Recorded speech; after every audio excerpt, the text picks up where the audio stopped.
the summer heat shimmered across the tarmac at Edwards Air Force Base, that legendary proving ground where aviation history had been written time and again.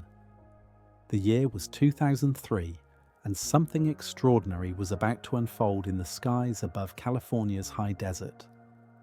Two aircraft sat on the flight line, both built by Northrop, both sharing design DNA, yet at first glance appearing as different as distant cousins at a family reunion. One was sleek and familiar, a Talon trainer that had been teaching Air Force pilots the art of supersonic flight for decades. The other looked almost alien, its nose stretched and reshaped into something that seemed to defy conventional aerodynamic wisdom. If you squinted just right, it resembled nothing so much as the beak of a pelican, that peculiar bird known for its distinctive profile. But this wasn't an exercise in artistic expression. This was science at the edge of possibility, an attempt to solve one of aviation's most persistent and frustrating problems. These aircraft were about to demonstrate something that many had thought impossible, to prove that the thunderous crack of a sonic boom, that signature announcement of supersonic flight that had rattled windows and nerves for half a century, could be tamed, shaped, and quieted. The stakes could not have been higher, not just for the engineers and test pilots involved, but for the entire future of high-speed civilian aviation. Just months before these test flights commenced, on the other side of the world, another piece of aviation history was drawing to a close. On November 26, 2003, exactly 3 weeks before the 100th anniversary of the Wright brothers' first powered flight at Kitty Hawk, a Concorde airliner touched down for the final time. The location was Bristol, England, where decades earlier, British engineers had helped birth this magnificent machine. The retirement of the Concorde after more than 30 years of Mach 2 service marked something unprecedented in modern transportation history. For the first time since humans had begun moving faster and faster across the face of the Earth, the trend toward ever-increasing speed had reversed. We were, quite literally, going backward. The Concorde's demise stemmed primarily from economic realities, the brutal mathematics of operating an aircraft that consumed fuel at an alarming rate while carrying relatively few passengers. But lurking beneath those financial calculations was a more fundamental problem, one that had haunted the program from its inception and ultimately constrained its route structure to the point where profitability became impossible. That problem was the sonic boom, the unavoidable acoustic signature of supersonic flight that made it politically and legally impossible for the Concorde to fly faster than sound over populated land masses. Cities and suburbs were off-limits to supersonic operations, forcing the aircraft into lengthy subsonic portions of flight that negated much of its speed advantage while still burning fuel at supersonic rates. With the Concorde gone, the market for civilian supersonic travel remained open, but only for smaller, potentially quieter aircraft. The supersonic business jet, an SSBJ in industry parlance, represented perhaps the only viable path forward for anyone hoping to break the sound barrier in civilian airspace. But even this more modest ambition would require solving the sonic boom problem in ways that had eluded engineers for decades. The research being conducted at Edwards Air Force Base in 2003, sponsored by the Defense Advanced Research Projects Agency through its Quiet Supersonic Platform program and carried forward by NASA's dedicated team of researchers, represented one of the most promising attempts yet to crack this code. To understand why this mattered so profoundly, you have to appreciate what happens when an aircraft exceeds the speed of sound. The physics are elegant in their simplicity, but brutal in their consequences. As an object moves through air, it creates pressure disturbances, pushing air molecules out of the way. At subsonic speeds, these pressure waves travel ahead of the object, giving the air time to move aside smoothly. But when an aircraft reaches and exceeds Mach 1, approximately 760 miles per hour at sea level, These pressure waves can no longer outrun the aircraft. Instead, they pile up, coalescing into shock waves that trail behind the aircraft in a cone-shaped region, much like the wake behind a boat. When these shock waves reach the ground, they arrive as a sudden sharp increase in air pressure, followed by an equally abrupt decrease. The human ear interprets this as a loud, startling bang, sometimes described as similar to thunder or an explosion. The intensity of a sonic boom is typically measured in pounds per square foot of overpressure. The Concorde, when flying at cruising altitude and speed, generated sonic booms with overpressures of around 1.5 to 2 pounds per square foot. This might not sound like much, but it was enough to rattle windows, disturb sleep, and generate thousands of complaints whenever tests or flights occurred over populated areas. The history of sonic boom research stretched back to the very origins of supersonic flight itself. On October 14, 1947, when Chuck Yeager pushed his Bell X-1 through the sound barrier above the Mojave Desert, the sonic boom that rolled across the landscape below was humanity's first real introduction to this phenomenon. In the decades that followed, as military aircraft routinely exceeded Mach 1 and researchers began dreaming of supersonic passenger service, the boom problem grew from a curiosity into a crisis. The Federal Aviation Administration's response was blunt and uncompromising. In 1973, the agency implemented regulations that effectively prohibited civilian supersonic flight over the United States. The rule was simple in its absoluteness: no sonic booms over land, period. Similar restrictions appeared in other countries, hemming in the Concorde and ensuring that the supersonic transport would never achieve the economic viability its creators had envisioned. The Boeing 2707, America's answer to the Concorde, was cancelled in 1971, undone by a combination of technical challenges, environmental concerns, and the political impossibility of operating an aircraft that would shower American cities with sonic booms.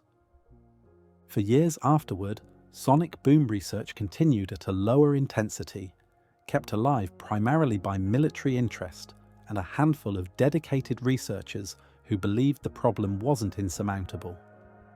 The key insight that would eventually lead to breakthroughs came from understanding that a sonic boom's characteristics, its loudness, and its capacity to startle and disturb people, weren't fixed properties determined solely by an aircraft's speed and size. Instead, they could be influenced, shaped, and potentially minimized through clever aircraft design. The typical sonic boom signature, when measured by sensitive instruments, forms what researchers call an N wave, named for its resemblance to the letter N when plotted on a graph. There's a sharp initial shock as the pressure rises, a gradual return to ambient pressure, and then another sharp shock as the pressure drops below normal before recovering. These sharp transitions, particularly the initial shock from the aircraft's nose and the final shock from its tail, are what makes sonic booms so disturbing to human ears. But what if, researchers wondered, you could modify an aircraft's shape to change how those shock waves formed and propagated? What if, instead of allowing the pressure changes to remain sharp and sudden, you could spread them out, soften them, transform that harsh N wave into something gentler? The mathematics suggested it was possible. Theoretical work by researchers like Albert George and Wallace Hayes in the 1960s and 1970s had shown that certain aircraft shapes could produce modified sonic boom signatures. The challenge lay in translating theory into practice, in actually building and flying an aircraft that could demonstrate these principles worked in the real world. This is where DARPA's Quiet Supersonic Platform program entered the story. Launched in 2000, the QSP program represented an ambitious attempt to foster development of new technologies sufficient to mitigate sonic boom, to the point where unrestricted supersonic flight over land might become possible. The program's driving premise was elegant: Advanced technology and innovative configurations could dramatically reduce both the required size and environmental impact of supersonic cruise aircraft, whether military or civilian. Initially, 3 aerospace giants received contracts to explore QSP concepts. Northrop Grumman, McDonnell Douglas, and Lockheed Martin each brought their considerable expertise to bear on the problem. The program requirements were deliberately challenging. The target sonic boom signature had to have an initial overpressure of not more than 0.3 of a pound per square foot, a dramatic reduction from the Concorde's boom, and approaching the threshold where researchers believed public acceptance might be achieved. Northrop Grumman's approach to the QSP program would prove particularly fruitful. The company's team, led by some of the brightest minds in supersonic aerodynamics, understood that before attempting to design an entirely new aircraft, they needed to validate the fundamental premise that aircraft shaping could actually reduce sonic boom intensity. This led them to a proposal that was as pragmatic as it was bold. Take an existing supersonic aircraft, modify its shape in specific, carefully calculated ways, and measure whether the resulting sonic boom matched theoretical predictions. The aircraft they selected for this experiment was an F-5E Tiger II, a lightweight supersonic fighter that had been produced in large numbers during the 1960s and 1970s. More than 2,000 F-5s had equipped air forces around the world, prized for their combination of low cost, high performance, and reliability. The F-5E's relatively small size and proven supersonic capabilities made it an ideal testbed. Most importantly, its modular design would allow for the extensive modifications needed without requiring a complete rebuild of the aircraft. The specific F-5E chosen for the Shaped Sonic Boom Demonstration had previously served in the United States Navy, wearing tail number 156863. In the summer of 2003, this aircraft underwent a transformation at Northrop Grumman's facilities that would make it one of the most unusual-looking jets ever to take to the skies. The modifications centered on the aircraft's forward fuselage, specifically its nose section. Engineers removed the original nose and replaced it with a carefully designed glove that extended the nose by roughly 14 feet. This wasn't simply a matter of making the nose longer. Every curve, every angle of the new nose section had been painstakingly calculated using computational fluid dynamics software that could predict how air would flow around the modified shape and how shock waves would form and interact. The goal was to create a shape that would generate a series of smaller, weaker shock waves from the nose region rather than a single strong shock. These multiple weak shocks, the theory suggested, would not coalesce as quickly as they propagated toward the ground, potentially arriving at the surface as a noticeably quieter boom. The extended nose gave the F-5E its distinctive, somewhat comical appearance that prompted comparisons to a pelican or other long-beaked birds. But there was nothing comical about the engineering that went into it. The nose was fabricated from graphite composite materials, chosen for their combination of lightweight and structural strength. The fairing that extended from the nose back to the aircraft's air inlets on the underside was similarly crafted, blending smoothly into the existing airframe. The entire modification added minimal weight while potentially transforming the aircraft's sonic boom characteristics. Getting to this point had required an enormous amount of preliminary work. Researchers used advanced computational fluid dynamics codes to model the expected sonic boom signature from the modified F-5E. These simulations had to account for a staggering array of variables: the aircraft's speed, altitude, and flight path angle, atmospheric conditions including temperature, humidity, and wind patterns, and the complex physics of how shock waves propagate through air and reflect off the ground. The CFD predictions suggested the modified nose would indeed produce a flatter, less intense pressure signature than an unmodified F-5E, potentially reducing the perceived loudness of the sonic boom by a significant margin. But simulations, no matter how sophisticated, could only take researchers so far. The real test would come when the modified aircraft actually flew, when those theoretical shock waves encountered the chaotic, unpredictable reality of Earth's atmosphere. This is what brought the project to Edwards Air Force Base in the summer of 2003, to what would officially be called the Shaped Sonic Boom Demonstration, though it would later become known as the Shaped Sonic Boom Experiment when NASA assumed leadership of the continuing research. Edwards Air Force Base occupies a special place in aviation history. Sprawling across thousands of acres of Mojave Desert in Southern California, it had been the site of countless aviation milestones. This was where Chuck Yeager broke the sound barrier in 1947. It was where the X-15 rocket plane had pushed the boundaries of speed and altitude in the 1960s, where space shuttles had landed dozens of times, where experimental aircraft too numerous to count had written their own chapters in the story of flight. The base's remote location, dry climate, and extensive restricted airspace made it ideal for testing advanced and potentially dangerous aeronautical concepts. For the Shaped Sonic Boom Demonstration, Edwards offered something else invaluable: infrastructure and expertise specifically suited to sonic boom research. NASA's Dryden Flight Research Center, located at Edwards, had been conducting sonic boom studies for years.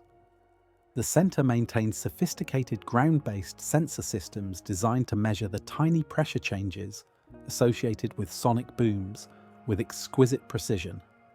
It had access to chase aircraft equipped with specialized instrumentation for in-flight measurements. Perhaps most importantly, it had test pilots and engineers who understood the unique challenges of supersonic flight research. The flight test campaign for the SSBD began in earnest during late July and August of 2003. Each test mission followed a carefully choreographed sequence designed to collect maximum data while ensuring safety. The modified F-5E, piloted by experienced test pilots including Dick Ewers and Dave Sharp from Northrop Grumman, would take off and climb to altitude, typically around 32,000 feet. At this altitude, the aircraft would accelerate through Mach 1 and stabilize at a supersonic cruise speed, usually around Mach 1.4. Meanwhile, on the ground below, an extensive array of sensors awaited the sonic boom that would inevitably arrive. The ground array consisted of 42 individual sensors spread across 2.5 miles beneath the planned flight path. These weren't simple microphones, though some microphones were included.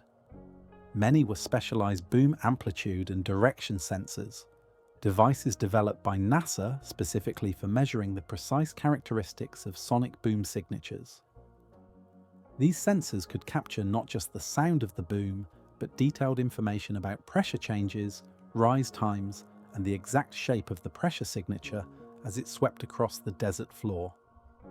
But perhaps the most innovative aspect of the test campaign involved measurements made not on the ground but in the air, within the actual shockwave structure trailing behind the supersonic F-5E. This required a chase aircraft capable of flying supersonic and positioned with extraordinary precision relative to the SSBD aircraft. For this role, NASA Dryden provided one of its F-15 B Eagle research testbed aircraft, specially modified with an instrumented nose boom that could measure pressure changes with high temporal and spatial resolution.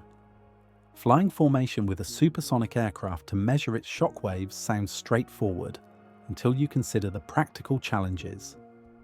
The Chase F-15B, typically piloted by NASA test pilots like Niels Larson or Mark Stuckey, had to position itself in specific locations relative to the SSBD F-5E, sometimes directly behind and below, sometimes offset to the side, all while both aircraft were traveling faster than the speed of sound.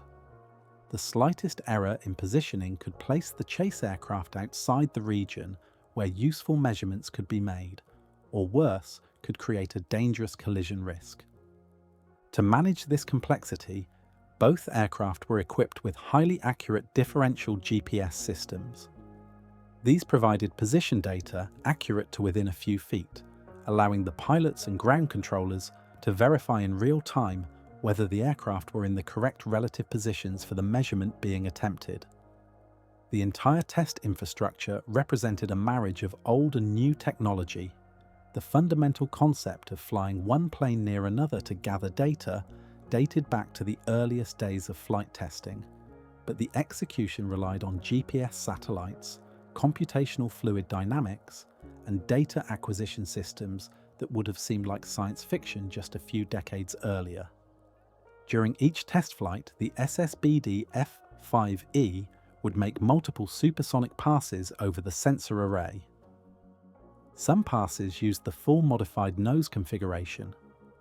Others, for baseline comparison, involved an unmodified Navy F-5E that flew similar profiles to generate sonic booms that could be directly compared with those from the modified aircraft. This comparison was crucial. Without baseline data from an unmodified F-5E, researchers couldn't definitively attribute any differences in sonic boom characteristics to the nose modification versus normal variations in atmospheric conditions or flight parameters. The Air Force Test Pilot School at Edwards also contributed to the test campaign in an unexpected way. A glider, specifically a Blahnik L-23 sailplane, was equipped with a microphone on its left wingtip and a pressure transducer on its fuselage. This glider flew at 10,000 feet, well below the supersonic F-5E cruising at 32,000 feet, positioning itself under the flight path to record sonic booms in the air. Why use a glider? The measurement captured by the glider would be above the atmospheric boundary layer near the ground, where turbulence and local weather effects could complicate the sonic boom signature. This provided another data point for validating computational models and understanding how the boom propagated through different layers of atmosphere. The test campaign generated an enormous volume of data. Over the course of nearly 30 test flights conducted during August 2003 and January 2004, sensors recorded approximately 1,300 individual sonic boom measurements. Each recording captured detailed information about the pressure signature, how quickly the pressure rose at the boom's leading edge, the maximum overpressure, how the pressure varied over time, and how quickly it returned to ambient conditions. This wealth of data would keep researchers occupied with analysis for months and years afterward. But even before detailed analysis began, preliminary results were encouraging. Recordings from the ground sensors showed clear differences between the sonic booms generated by the modified SSBD aircraft and those from the unmodified F-5E. The SSBD's boom signatures displayed the flattened, less abrupt character that the computer simulations had predicted. Instead of the sharp N-wave typical of conventional supersonic aircraft, the SSBD's boom showed a more gradual pressure rise at the leading edge, exactly what the nose shaping was designed to achieve. Quantifying these differences required careful analysis. Researchers couldn't simply measure the peak overpressure and call it a day. The human perception of loudness doesn't correlate linearly with physical overpressure. A boom with 2 pounds per square foot overpressure isn't perceived as exactly twice as loud as a boom with 1 pound per square foot overpressure. Instead, perceived loudness depends on multiple factors, including not just peak overpressure, but also rise time, duration, and the overall shape of the pressure signature.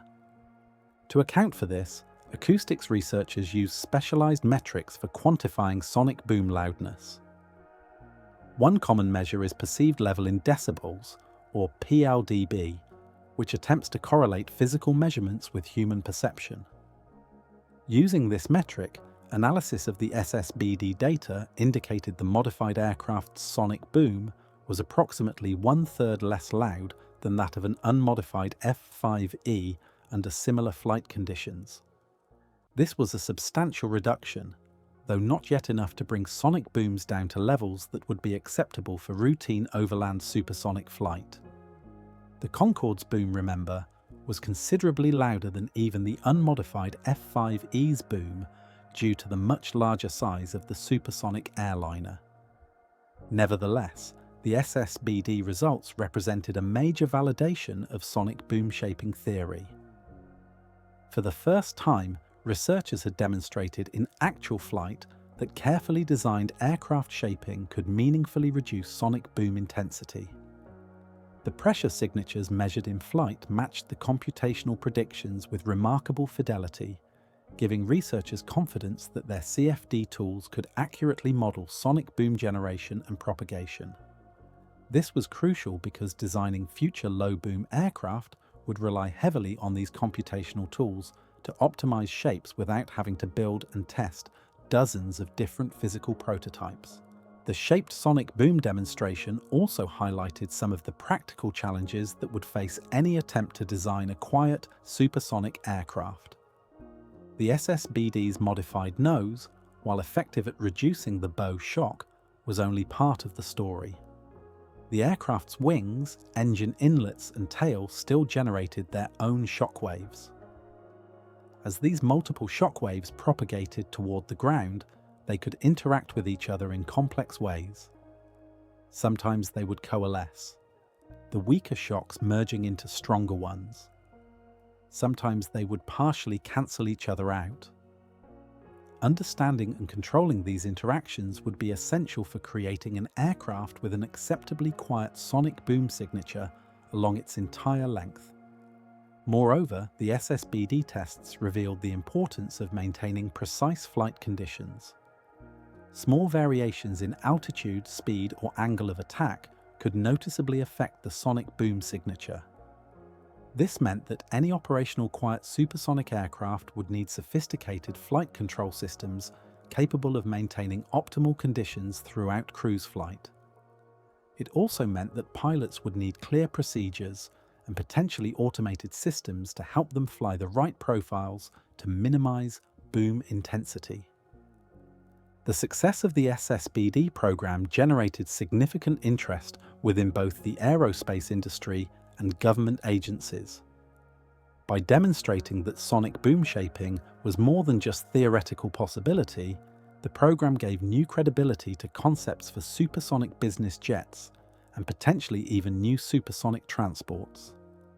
Companies that had been working on SSBJ designs, including Gulfstream Aerospace and the startup Aviation Corporation, pointed to the SSBD results as evidence that their proposed aircraft could indeed fly with acceptably quiet sonic booms.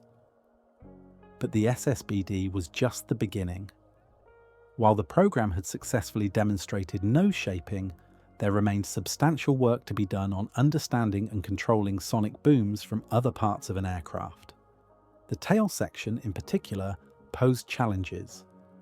The shock waves generated by an aircraft's tail, combined with the pressure disturbances from its jet engine exhaust, contribute significantly to the back end of the sonic boom signature, the second sharp pressure drop in the N wave. Controlling these aftershocks would prove to be just as important as the nose shaping the SSBD had demonstrated. Enter Gulfstream Aerospace Corporation, one of the premier manufacturers of high-end business jets, and a company that had long maintained an interest in supersonic flight. Gulfstream had been quietly conducting research into sonic boom mitigation technologies for years, work that intensified following the cancellation of NASA's high-speed research program in 1999. The company's researchers had patented a novel concept, a telescoping nose boom that could extend and retract, changing the effective length of the aircraft's forward fuselage during different phases of flight. The concept, which Gulfstream called Quiet Spike, was based on sound aerodynamic principles. Just as the SSBD had shown that stretching out the nose could help spread and weaken the bow shock, a dramatically lengthened nose should provide even greater benefits. But there was a practical problem. An extremely long nose would create difficulties for takeoff and landing, potentially blocking pilot visibility or creating excessive weight far forward of the center of gravity. The solution was a nose that could be short when needed for normal operations, but extend to its full length during supersonic cruise. Gulfstream's design for the quiet spike was sophisticated. The telescoping boom consisted of 3 sections that could extend and retract using a motorized cable and pulley system.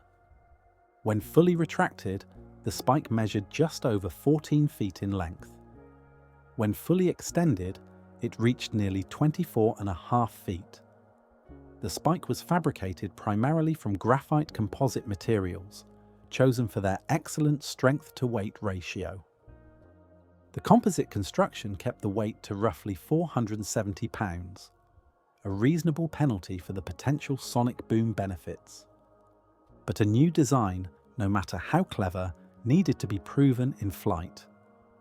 Gulfstream partnered with NASA's Dryden Flight Research Center to test the quiet spike concept on one of Dryden's research aircraft. The aircraft selected for this role was an F-15B Eagle, specifically the aircraft bearing NASA tail number 836. This particular F-15B had a long history as a research testbed, having been used for numerous previous experiments. Its twin-engine design and robust airframe made it suitable for carrying the spike's weight and dealing with any unexpected aerodynamic effects. The installation of the quiet spike on the F-15B was completed in April 2006. The spike attached to the aircraft's radar bulkhead, replacing the standard nose section. Extensive ground testing followed installation, including structural tests, vibration tests, and verification of the telescoping mechanism. Engineers needed to ensure the spike could withstand the aerodynamic loads of supersonic flight and that the retraction mechanism would function reliably. There would be no room for error once flight testing began. NASA's Michael Toberman managed the quiet spike project at Dryden. Key engineers included Dryden's Leslie Molzahn and Thomas Grindle, along with Gulfstream's Frank Simmons III, Donald Freund, and Robert Cowart. This team had to address a range of technical challenges beyond just the spike itself. They needed to verify that the modified F-15B's flight control system could handle any changes in handling characteristics introduced by the long nose. They had to develop procedures for extending and retracting the spike in flight. They needed to plan a safe and methodical envelope expansion program that would gradually explore the spike's behavior at increasing speeds and altitudes. The first flight with the quiet spike occurred on August 10, 2006. For this initial sortie, the spike remained retracted throughout the flight, which was conducted at subsonic speeds.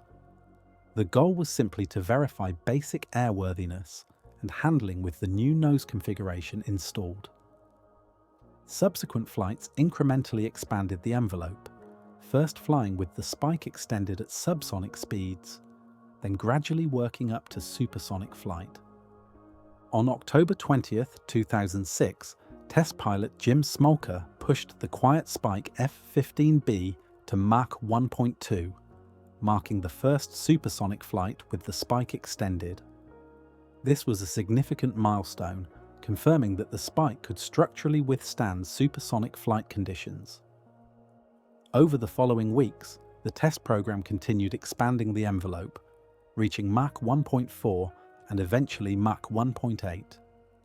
At these speeds, the spike was generating the multiple weak shockwaves it had been designed to produce, pressure disturbances that could be measured by chase aircraft and analyzed by researchers. The chase aircraft for the quiet spike tests was another NASA Dryden F-15B, tail number 837. This aircraft was even more extensively modified than the quiet spike testbed.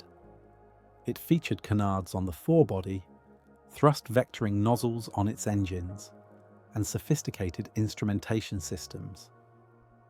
On December 13, 2006, it began making in-flight probe measurements of the quiet spike F-15B's shockwaves. the two aircraft would fly in careful formation, with the probe F-15B positioning itself at various distances and orientations to capture pressure signatures at different points in the shockwave structure. These probe flights were logistically complex operations. Both aircraft needed aerial refueling to extend their time in the supersonic test corridor. Edwards Air Force Base's KC-135 Stratotanker provided this refueling, and remarkably, the quiet Spike F-15B could receive fuel even with the spike fully extended. The coordination required between the two test aircraft, the tanker, the test range, and air traffic control at the FAA's Los Angeles Center demanded meticulous planning and execution. Through 31 successful probe passes conducted at Mach 1.4, the Chase F-15B collected high-quality data on the quiet spike's shockwave structure. The measurements, made at distances ranging from 100 feet to 700 feet from the spike aircraft, revealed a fascinating pattern. The spike was indeed generating a sawtooth pressure signature with multiple relatively weak shocks, exactly as designed. However, as these weak shocks propagated further from the aircraft, they encountered stronger shockwaves generated by the F-15B's main wings and engine inlets. These strong shocks from the unmodified rear portion of the aircraft would eventually coalesce and create a boom at ground level not much quieter than a standard F-15B. This result was not unexpected. Everyone involved with the program understood that the F-15B, with its fighter aircraft configuration optimized for maneuverability and combat performance rather than low boom, was not an ideal platform for demonstrating a truly quiet sonic boom signature. As Gulfstream's Prez Henny noted, the F-15B was essentially a flying brick compared to the carefully shaped aircraft that would be needed for an actual quiet supersonic business jet. The strong shocks from the F-15's wings and fuselage would inevitably overwhelm the beneficial effects of the spike. Nevertheless, the Quiet Spike program achieved its primary objectives. It demonstrated that a morphing nose spike was structurally and aerodynamically viable, that it could be extended and retracted in flight without difficulty, and that it generated the expected shockwave patterns. Most importantly, it validated computational predictions about how the spike would perform, providing further confidence in the CFD tools that would be essential for designing future low-boom aircraft. When mounted on an aircraft actually designed from the beginning for quiet supersonic flight, a nose spike or similar extended nose concept could contribute significantly to overall boom reduction. The Quiet Spike test program concluded in February 2007 when the instrumented F-15B flew back to Gulfstream's facility in Savannah, Georgia, to have the spike removed and the aircraft restored to its original configuration. The program was later recognized with Aviation Week and Space Technology's prestigious Laureate Award in Aeronautics and Propulsion, presented to team members from both NASA and Gulfstream in March 2008. The award recognized not just the technical achievements, but also the effective collaboration between government and industry that had made the program possible. While the Quiet Spike was demonstrating nose shaping concepts, NASA researchers at Dryden were also tackling the problem of tail shocks and engine exhaust effects. This led to a program with the memorable acronym LaNCETS, standing for Lift and Nozzle Change Effects on Tail Shock. The program's goal was to investigate how varying an aircraft's lift distribution and engine nozzle characteristics could affect the strength and shape of shock waves generated by the tail section and engine exhaust. For this research, NASA turned to one of Dryden's most extensively modified aircraft, F-15B number 837. This was the same aircraft that had served as the probe platform for the Quiet Spike tests, but its capabilities went far beyond that role. Originally built in 1973 as the Air Force's first pre-production two-seat F-15 trainer, this particular aircraft had been modified over the years for multiple research programs. It featured forward-mounted canards that could be adjusted to change the aircraft's longitudinal lift distribution. Its engines had thrust vectoring nozzles that could vary the direction of the exhaust flow. The nozzles could also change their area ratio, expanding or constricting the exhaust plume in ways that would affect shockwave formation. These capabilities made F-15B number 837 uniquely suited for investigating tail shock physics. The canards allowed researchers to shift lift forward or aft on the aircraft, changing the shock waves generated by the main wings and aft fuselage. The variable area nozzles could produce underexpanded, perfectly expanded, or overexpanded exhaust plumes, each with different shockwave characteristics. The thrust vectoring added yet another variable, enabling researchers to explore how directing the exhaust at different angles affected the interaction between plume shocks and the aircraft's own shock structure. Tim Mose from the Supersonics project served as LaNCETS project manager. Jim Smolker, who had piloted many of F-15B 837's previous research missions, including the quiet spike tests, was the primary test pilot. The first phase of LaNCETS testing occurred in June 2008. Smolker, along with Niels Larsen piloting the probe aircraft, conducted 3 missions that gathered baseline measurements with 29 probe passes, all at 40,000 feet and speeds of Mach 1.2, 1.4 and 1.6. The second phase began in late November 2008 and continued through January 2009. 9 more flights were conducted, bringing the total to 13 missions for the program. 11 of these missions included in-flight shockwave measurements by the probe aircraft at distances ranging from 100 to 500 feet. The flight test team systematically explored the effects of different canard positions, positive and negative trim, different nozzle area ratios, and thrust vectoring at multiple Mach numbers. Each combination of variables potentially produced a different shockwave pattern, and all needed to be measured and documented. The LaNCETS program generated a massive dataset that would be invaluable for validating computational models of tail shocks and exhaust plume effects. Researchers at NASA's Langley, Ames and Dryden centers, along with industry and academic partners, would spend years analyzing this data and using it to refine their CFD codes. Understanding how to control tail shocks would be just as important as nose shaping for achieving truly quiet supersonic flight.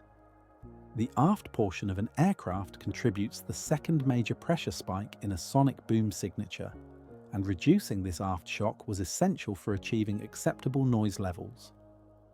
On January 30th, 2009, F-15B number 837 made its 251st and final NASA flight, bringing to an end a remarkable career as a research testbed.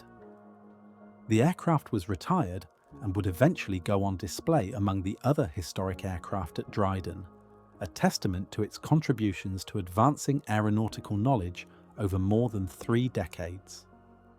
Its final missions in the LaNCETS program represented a fitting capstone to this long service, providing data that would inform the design of future supersonic aircraft.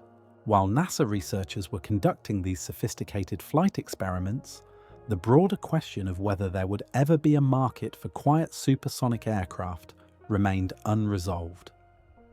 The business case for a supersonic business jet rested on several assumptions: that such an aircraft could be designed to meet noise standards both for sonic boom and for conventional airport operations, that the fuel consumption and operating costs could be kept reasonable compared to subsonic business jets, that sufficient wealthy customers existed who would pay a premium for speed, and perhaps most critically, that aviation regulators would be willing to modify the existing blanket prohibition on civilian supersonic flight over land.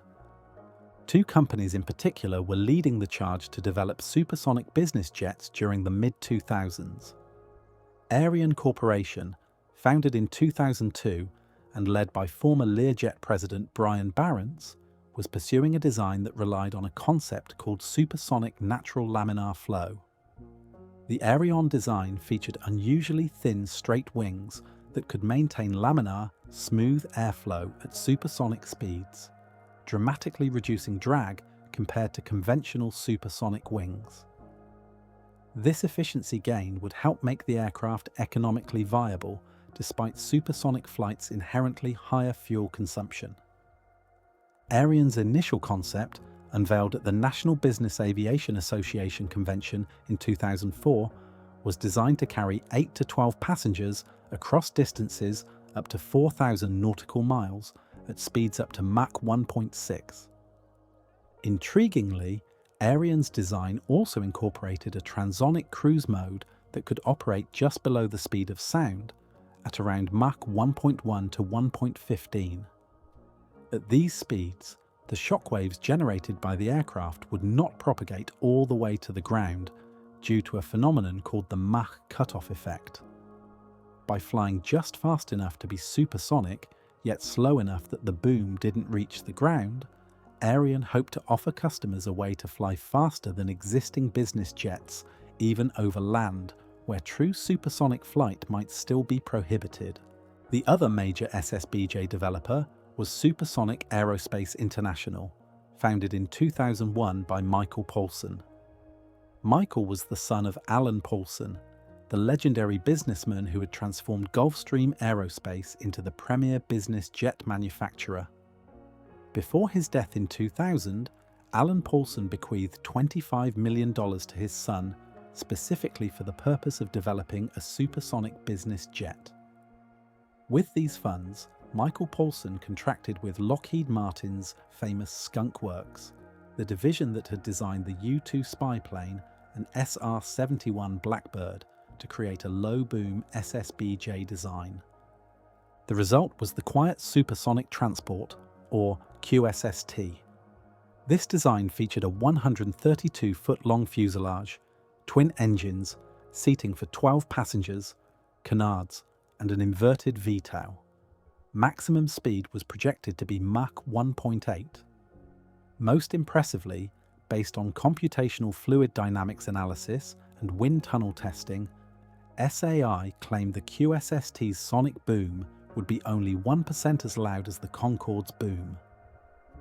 If this could be achieved, it would represent a dramatic breakthrough, potentially bringing sonic boom levels down to the point where overland supersonic flight might become acceptable to both regulators and the public. Both Aviation and SAI, along with Gulfstream and other established aerospace companies, faced a chicken and egg problem. Developing a new aircraft from concept to first flight would require investments measured in billions of dollars. No company was willing to commit this level of funding without some assurance that the resulting aircraft could actually be operated profitably, which meant the regulations prohibiting supersonic flight over land would need to be relaxed or modified. But aviation regulators, particularly the Federal Aviation Administration, were reluctant to change these regulations without concrete evidence that sonic booms could indeed be made acceptable, evidence that would require actually building and testing quiet supersonic aircraft. The FAA's position was understandable from a regulatory standpoint. The existing sonic boom regulations, dating back to 1973, were clear and simple. No sonic booms over land. Period. This rule had been enacted in response to overwhelming public complaints about sonic boom tests and operations. Any move to relax or modify the rule would require a thorough public participation process, extensive research on human response to varying levels of sonic boom, and probably congressional action.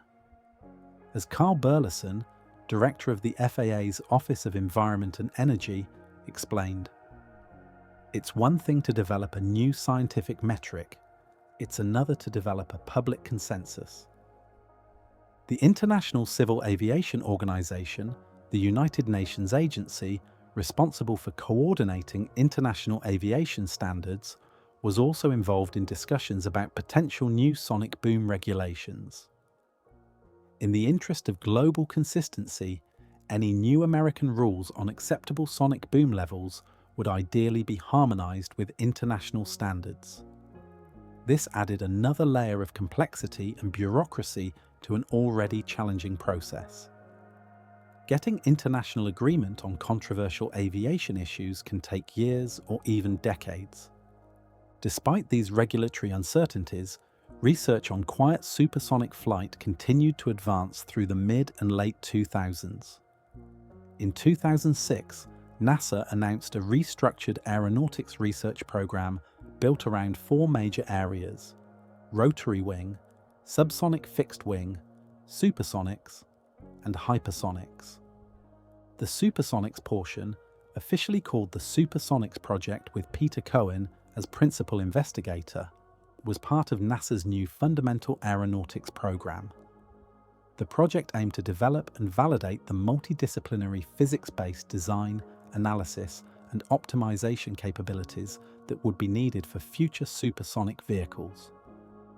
The Supersonics project didn't call for building a new low-boom demonstrator aircraft, a goal that had been briefly pursued in 2005 through what was called the Sonic Boom Mitigation Project, before being cancelled due to budget constraints.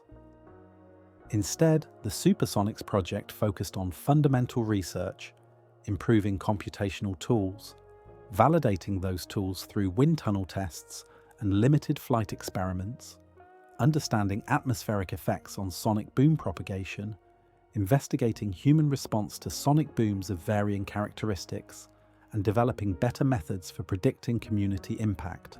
To provide longer-range goals for this research, the Supersonics project outlined 3 generations of future supersonic aircraft.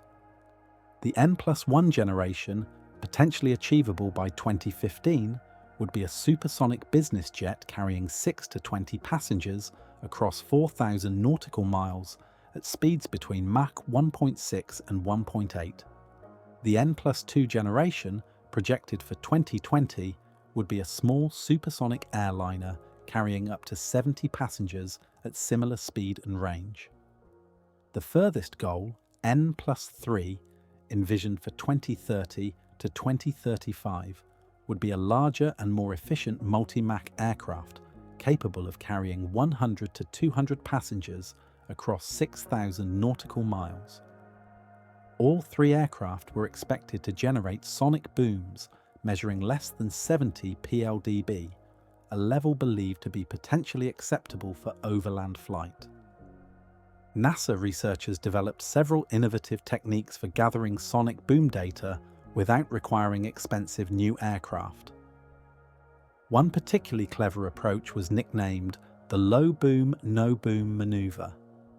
This flight profile took advantage of the physics of shockwave formation and propagation to create artificially weakened sonic booms using existing supersonic aircraft like the FA-18 Hornet.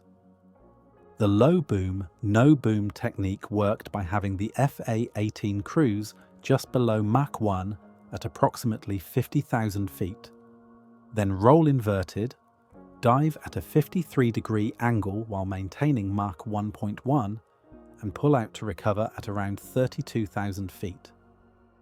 This profile exploited several factors that contribute to reduced sonic boom intensity.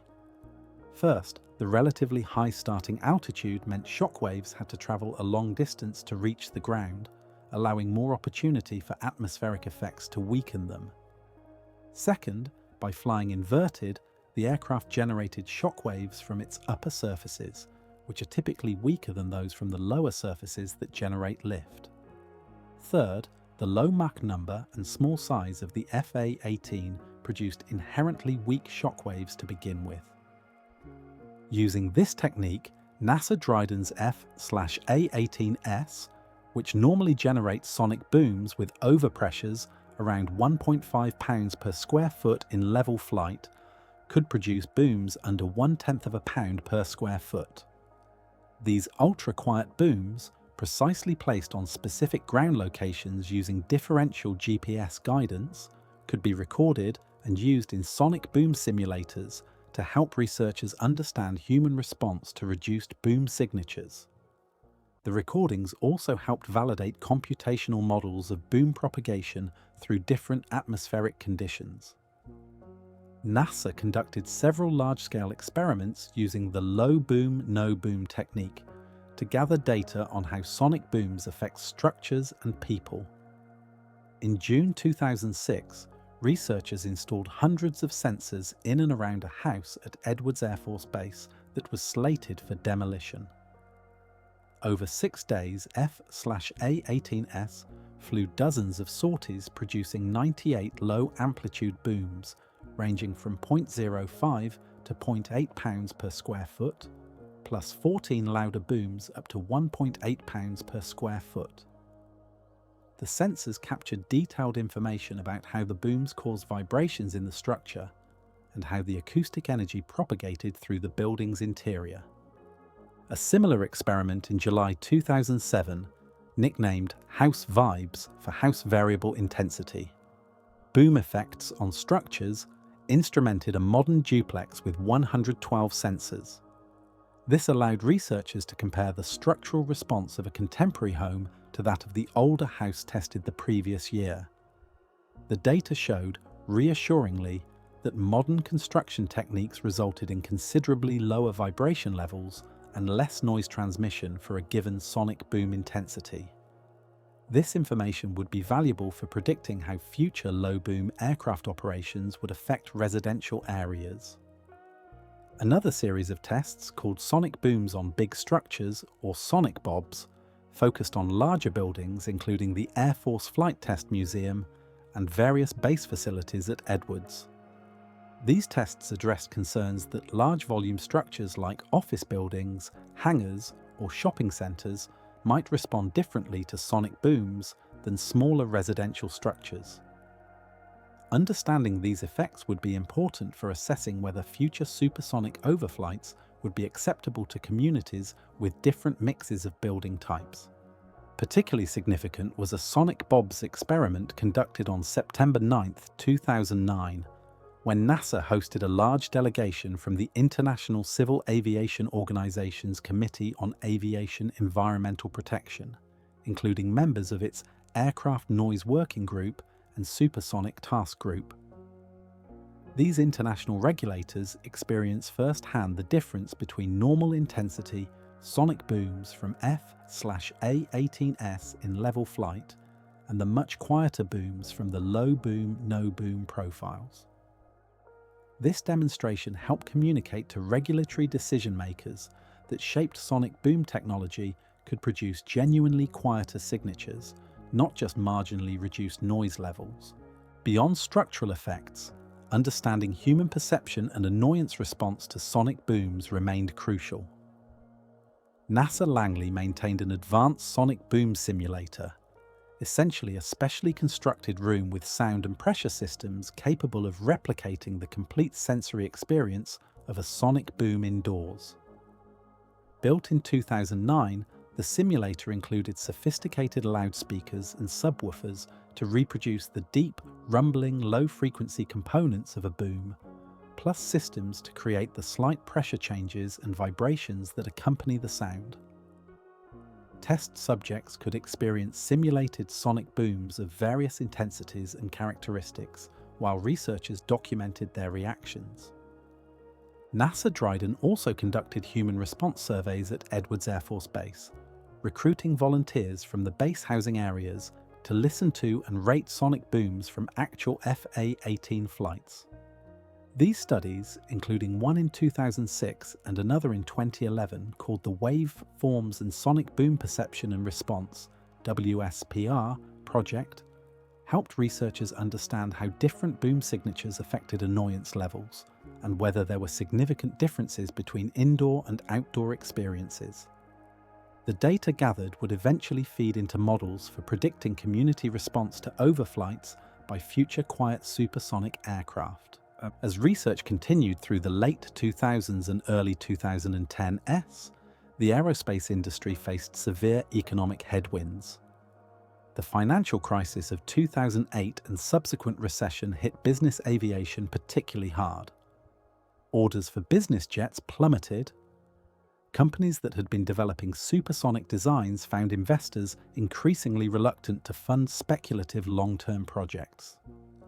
The popular and political backlash against corporate executives using business jets, particularly those at companies receiving government bailouts, added insult to injury. For a time, it seemed the dream of supersonic business aviation might be indefinitely postponed, yet the research pressed forward. NASA's Supersonics project continued to make progress on multiple fronts. Computational fluid dynamics capabilities improved steadily, benefiting from faster computers and more sophisticated algorithms. Researchers developed better methods for predicting sonic boom propagation through realistic atmospheres, accounting for turbulence and other atmospheric effects that could significantly alter boom characteristics between the aircraft and the ground. Wind tunnel facilities were upgraded with advanced measurement systems, including Schlieren photography that could visualize shockwave patterns around models. Boeing and Lockheed Martin conducted extensive system-level design studies under NASA contracts, exploring concepts for the N+2 and N+3 generations of supersonic aircraft. These studies went beyond just boom mitigation to address the full range of challenges facing future supersonic transports: fuel efficiency, high-altitude emissions, airport community noise, structural materials, and integration into the FAA's next-generation air traffic control system. The results suggested that with continued technology development, a viable supersonic airliner carrying 30 to 100 passengers with an acceptably quiet sonic boom could potentially be fielded in the 2025 to 2035 timeframe. One particularly intriguing finding emerged from this research. Earlier work had suggested that the ideal sonic boom signature would have a smooth, gradual pressure rise at both the front and back of the boom, avoiding any sharp discontinuities. But more recent analysis, accounting for how shock waves coalesce as they propagate through the atmosphere, indicated this might not be optimal. Peter Cohen, describing preliminary results in 2011, noted, "We're coming to the conclusion that the best thing to do is really try not to get that completely smooth pressure rise on the back end, but break the shock on the back end into several pieces, so you can get the attenuation without the coalescing." This insight that carefully designed weak shocks might be preferable to trying to eliminate shocks entirely exemplified the sophisticated understanding that decades of research had built. The physics of sonic boom generation and propagation were subtle. Naive approaches that seemed logical, like simply making all pressure changes as gradual as possible, might not actually produce the best results when all factors were considered. This is why continued fundamental research remained important, even as pressure grew to demonstrate operational quiet supersonic aircraft. The aviation regulatory community gradually moved toward greater engagement with the sonic boom question. Starting in 2008, the FAA held a series of public meetings on advanced technologies and supersonics. These meetings, conducted in coordination with NASA and the Partnership for Air Transportation Noise and Emissions Reduction, PARTNER, Center of Excellence, provided forums for presenting research results, discussing regulatory pathways, and gauging public sentiment. Industry representatives from Gulfstream, Aerion, Lockheed Martin, and Boeing participated, sharing their design concepts and explaining the potential benefits of supersonic flight. At these meetings, Gulfstream often demonstrated its Supersonic Acoustic Signature Simulator, a mobile audio booth that could realistically reproduce various types and intensities of sonic booms. Public attendees could experience firsthand what a shaped, quieter sonic boom might sound like compared to conventional booms. This helped communicate that the discussion wasn't about accepting Concorde-level noise over cities, but rather about potentially much quieter signatures that ongoing research suggested might be achievable. In 2011, the FAA's Lourdes Maurice presented a roadmap for researching public response to sonic booms. This roadmap outlined the steps that would be needed to establish a firm technical basis and noise standards for determining sonic boom acceptability. It represented a path, albeit a long one, from the current blanket prohibition toward potential future regulations that might allow quiet supersonic operations under specific conditions. The roadmap emphasized the need for high-quality data from human response studies, validated prediction tools, and demonstrated quiet aircraft before any regulatory changes could be contemplated. As the timeline stretched into the 2010s, it became clear that despite all the research progress, the path to operational quiet supersonic aircraft remained long. Budget constraints continued to limit NASA's aeronautics programs. The hoped-for low-boom experimental vehicle, sometimes referred to as the X-54, remained on the drawing board, proposed but never funded. Without an actual quiet supersonic aircraft that could fly over communities and gather real-world human response data, regulators understandably remained hesitant to modify long-standing noise rules.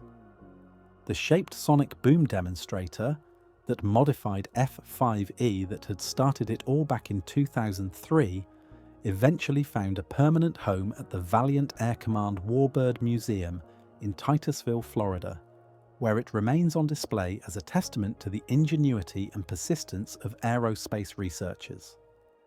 Its distinctive elongated nose continues to draw curious looks from museum visitors, many of whom are surprised to learn that this odd-looking aircraft played such an important role in advancing supersonic technology. Looking back on decades of sonic boom research, from the first thunderous crack when Jaeger broke the sound barrier to the sophisticated low-boom experiments of the 2000s and 2010s, certain themes emerge. Progress has been slow and often frustrating, with periods of intense activity followed by lulls when funding dried up or political priorities shifted. Yet knowledge accumulated steadily. Each experiment, each computational model, each human response study added to the collective understanding of this complex phenomenon. The theoretical framework for understanding sonic booms was largely established by the 1970s, but translating theory into practical aircraft designs required decades of additional work. The computational tools needed to accurately predict boom signatures and optimize aircraft shapes have only recently reached sufficient maturity. The experimental techniques for validating these predictions in flight, using GPS-guided formation flying and sophisticated sensor systems, represent capabilities that didn't exist until the 2000s. Even the social science aspects, understanding how people perceive and react to different boom characteristics, required sustained research effort. What the SSBD, Quiet Spike, LaNCETS, and other programs conclusively demonstrated was that sonic boom shaping works. Carefully designed aircraft really can produce significantly quieter booms than conventional supersonic aircraft. The challenge now is no longer proving this is possible in principle, but rather convincing regulators, airlines, aircraft manufacturers, and the flying public that it's practical and acceptable in operation. This requires not just technical capability, but also social and political consensus, something that cannot be engineered or modelled in a wind tunnel. The eventual development of NASA's X-59 quiet supersonic technology aircraft, which began taking shape in the late 2010s and was still undergoing testing as of 2025, represented perhaps the best hope for finally demonstrating quiet supersonic flight to regulators and communities. This purpose-built low-boom demonstrator, being developed by Lockheed Martin's Skunk Works under a NASA contract, incorporated all the lessons learned from previous research. Its extremely long, slender nose, carefully shaped airframe, and optimized configuration were predicted to produce a sonic thump measuring only around 75 perceived decibels, potentially no louder than a car door slamming shut. But the X-59's ultimate impact will depend on more than just its technology. Success requires flying it over actual communities, gathering human response data under real-world conditions, and using that data to inform regulatory decisions. It requires convincing the International Civil Aviation Organization and individual national regulators, like the FAA, that a new approach to supersonic noise standards is warranted. It requires building support among environmental groups, community advocates, and the general public, many of whom remain skeptical about any proposal that involves sonic booms, regardless of how quiet they might be. The quest for quiet supersonic flight has now spanned more than 7 decades, from the earliest investigations of high-speed aerodynamics in the 1940s, through the dramatic but troubled Concorde era to today's sophisticated research programs. It exemplifies both the power and the limits of technology to solve complex problems. The physics and engineering of reducing sonic boom intensity are increasingly well understood. What remains uncertain is whether society will ultimately decide that even greatly reduced sonic booms are acceptable prices to pay for faster travel. As we've journeyed through this history, from the modified F-5E with its pelican-like nose to the exotic research aircraft that followed, one thing becomes abundantly clear. This quest has never been just about making airplanes quieter. It's been about expanding the boundaries of human possibility, about the ancient dream of moving faster across our world, about refusing to accept that yesterday's limitations must constrain tomorrow's aspirations. Whether quiet supersonic flight over land eventually becomes routine or remains an elusive goal, the research itself has been worthwhile, advancing our understanding of aerodynamics, acoustics, and the complex relationships between technology and society. The Shaped Sonic Boom Demonstrator's legacy lives on, not in any single aircraft or technology, but in the accumulated knowledge that makes future breakthroughs possible. Every pressure measurement recorded, every computational model validated, every human response study conducted adds another piece to the puzzle. Progress may be slow, but it is real. And perhaps someday, when a sleek, supersonic business jet passes overhead with nothing more than a gentle thump to announce its presence, we'll remember that pelican-beaked F-5E that proved it could be done. If you've enjoyed this deep dive into one of aerospace's most fascinating challenges, please consider liking this video and subscribing to the channel. There are so many more stories like this one, tales of human ingenuity and persistence in pushing back the frontiers of what's possible, and I look forward to sharing them with you. Until next time, keep looking up and keep wondering what might come next in humanity's endless quest to fly faster, higher, and farther than ever before.